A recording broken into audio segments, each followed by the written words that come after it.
Live from the world's capital markets, here are the latest financial headlines brought to you by News Factory. Hello and welcome to Friday's Daily Financial Report.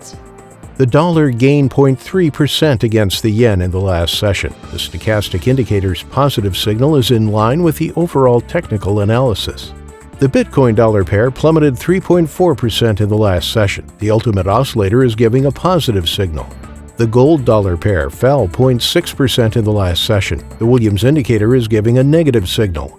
The oil dollar pair skyrocketed 1.9% in the last session. The ultimate oscillator is giving a positive signal. Those were today's major economic events, and now moving on to world financial headlines. U.S. equities headed for fresh all-time highs, and commodities rallied as investors applauded better-than-expected U.S. growth data and continued monetary policy support from the Federal Reserve.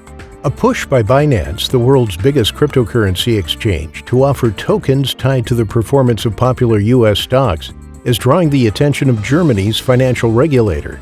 GBP/USD eased from highs, but looks set for a third straight weekly win underpinned by strong recovery in the UK.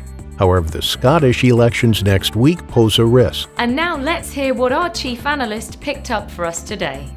The UK's CFTC GBP NC net positions will be released at 1930 GMT, the Eurozone's unemployment rate at 900 GMT, Japan's Jibun Bank Manufacturing PMI at 030 GMT. Australia's Producer Price Index will be released at 1:30 GMT, the French Gross Domestic Product at 5:30 GMT, the U.S. Core Personal Consumption Expenditure at 12:30 GMT. We hope that you've enjoyed Friday's Market Outlook.